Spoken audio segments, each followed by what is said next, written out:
Magandang hapon po mga kababayan. Ayun, nag-hearing tong si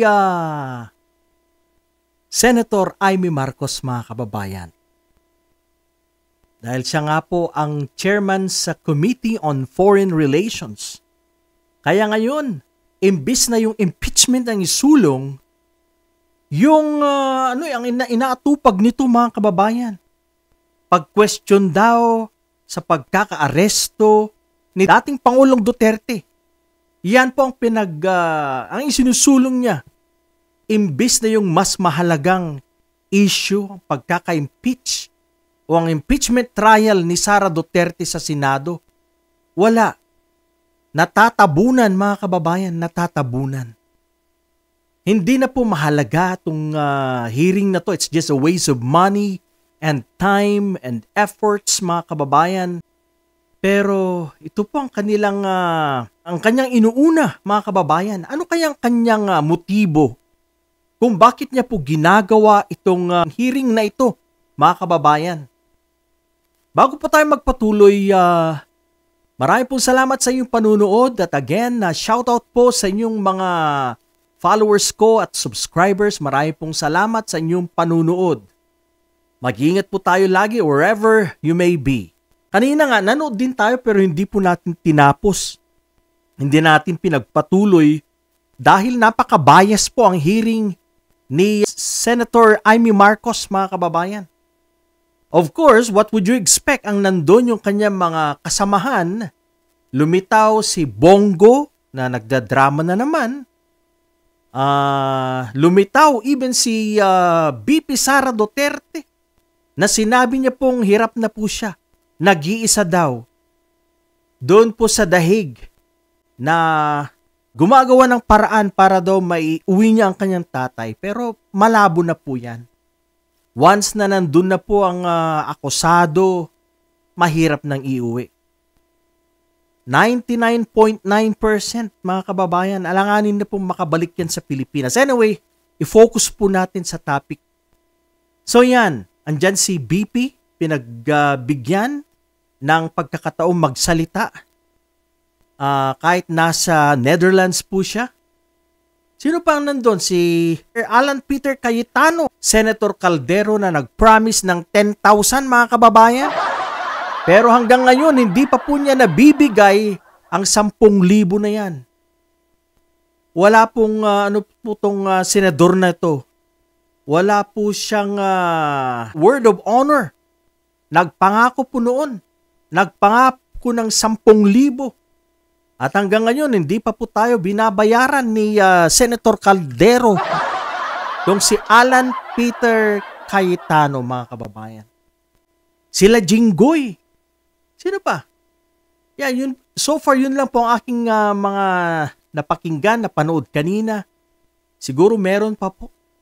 Ano kaya ang motibo nitong si Amy Marcos mga kababayan?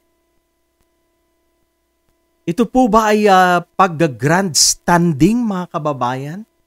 Dahil mag-i-eleksyon, alam po nating taktika ng senadora po na to. Pag-grandstanding po ba? Dahil kulang sa pansin, mahina sa survey kaya? Kaya po siya nagpapapansin sa taong bayan? O gusto niya lang pong makuha, magpabango sa mga DDS ni Digong? O kayong mga DDS dyan, baka iboto nyo si iboto nyo si Amy Marcos. Dahil pinapakita niyang concern siya sa inyo. Nako.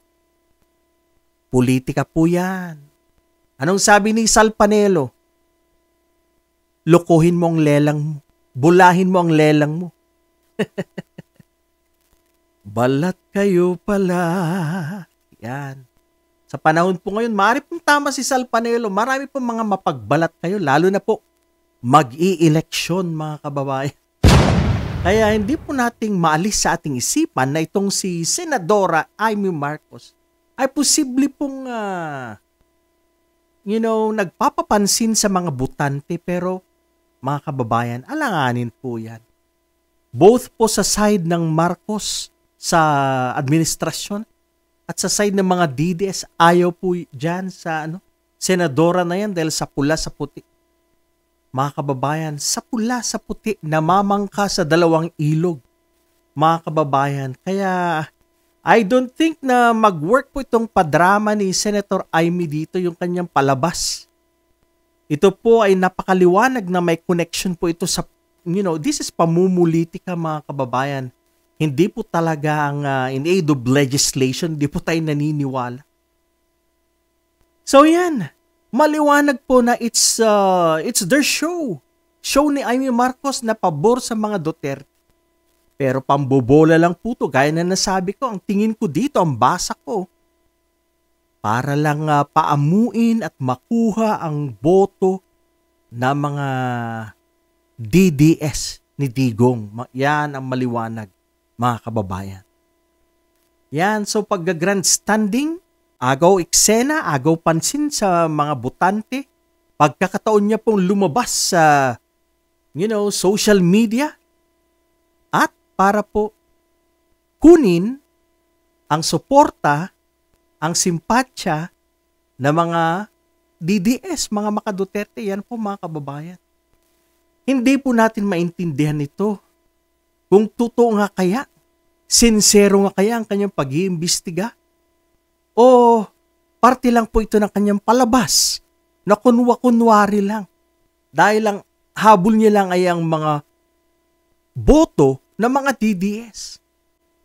Sincero ba siya sa nagawa niyang hearing na to? Kung totoo nga ang kanyang sinusulong na para panagutin kung sino pong dapat panagutin sa kanyang hearing, of course, bumabalik yan sa kanyang kapatid. Itong mga taong to, mga miyembro ng gabinete, of course.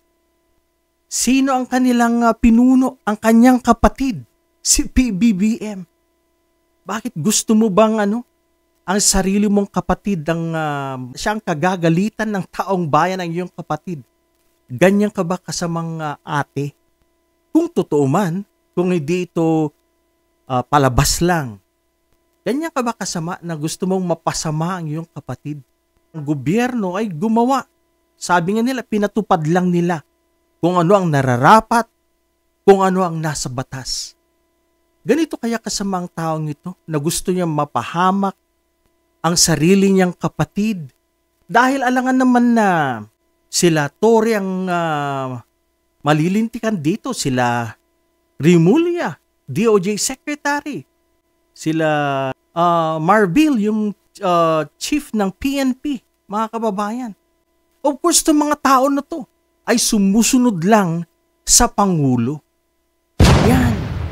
Kaya itong si Senador Amy Marcos, hindi po natin alam kung ito po'y naglalaro lang or what. Of course, ang kanyang kapatid ang malilintikan dyan ng Pangulo. Ibig mo sabihin, gusto mo ipahamak ang iyong kapatid? Ginawa lang nila ang nararapat, ang panagutin o isurrender sa Interpol ang dating Pangulo. Ano kaya? Ang intensyon ng senadorang ito, umiiksena, umiepal para lang po makasungkit na mga boto sa nalalapit na eleksyon. Namamangka sa dalawang ilog, tama po kayo. Yan po, gusto niya makakuha ng boto sa kabila. Gusto niya rin walang sariling solid na paninindigan sa isang kampo. Nakakahiya itong si pambansang ate, mga kababayan. Ito lang po ang ating maiksing reaksyon sa pahiring ni Manang Amy Marcos sa Senate, mga kababayan. At tutukan po natin dahil may mga balibalita na naman na mayroong pong ilalabas na warrant of arrest para po sa mga co-perpetrators ng dating Pangulo. Ang masama po dito, now na parang gusto po nilang gusto na po nilang kontrahin kung mayroon pa pong lalabas na warrant of arrest mula po sa ICC through the Interpol. Parang ang nakikita po natin ngayon is gagawa po sila ng way para po ma-block at hindi po nila maisagawa ang pag-aresto. So nakikialam po itong si Manang Amy Marcos. Sigurado ayaw niya pong mabigyan ng warrant sila Sara Duterte, Bongo, Bato. Yan, yung marami pa po at iba pa. Kaya mga kababayan, huwag po nating iboto itong si Amy Marcos na sa pula sa puti. Huwag po nating iboto ang mga pro-China, pro-Duterte na mga kandidato at mga trapo dahil wala po itong magandang maidudulot o maibibigay sa ating bayan. Huwag niyo pong kalilimutan yan. Sila po ay hindi makabayan, sila po ay makachina, sila po ay para sa isang politiko lang sa mga Duterte. Hindi po sila maka-Pilipino, kaya no vote sa mga trapos, sa mga pro-China candidates gaya po ni Manang Amy Marcos. Anyway mga kababayan, marami pong salamat. Mag-ingat po tayo lagi.